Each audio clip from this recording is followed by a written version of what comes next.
Morning, everybody. Vascular occlusion. For any injectors out there, obviously, this is the Cadillac of all complications, and there's always an opportunity to avoid this. So if you, however, find yourself into a vascular occlusion, we have a generalized checklist of what you should do. First, understand what is going on.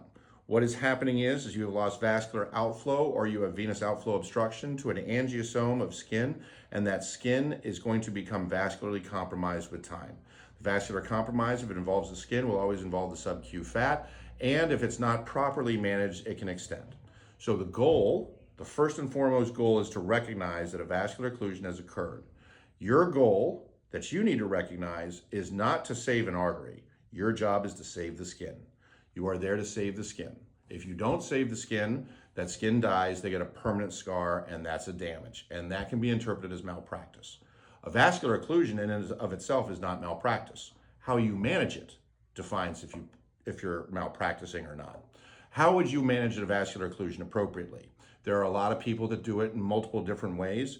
We are a regional training center for dermal fillers and regenerative aesthetics, and we're a major referral center for vascular occlusions.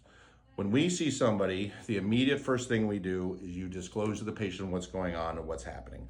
That's 100% of the time, because 99% of the time they already know. That's number one. Number two, if you have used a hyaluronic acid, you should attempt a reversal with Hylenex. If you've used a non-hyaluronic acid, I would probably still use some low dose of Hylenex in the hopes of just loosening up that tissue to some degree. However, we recommend strongly minimizing how much Hylenex you inject, because there's real significant tension to that tissue after you inject that much volume, and that tissue is already compromised. So Hylenex is not a panacea, but you have to use it on some level. The next thing is an antiplatelet therapy. You have a clot. You need to prevent it from getting bigger. You have the choice of full dose aspirin or Plavix 75 milligrams BID. Both will work fine. They both start immediately.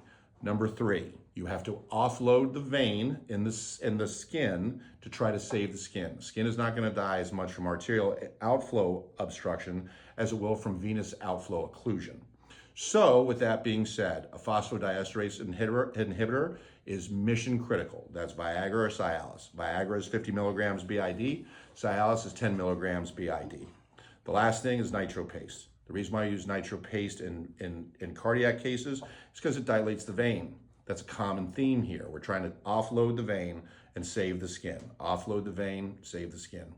If you need any more information on this or you want to join our ranks, please stop by MedSpaNetwork.com. We routinely talk about these training opportunities and these different protocols for complication management. Let us know if we can serve.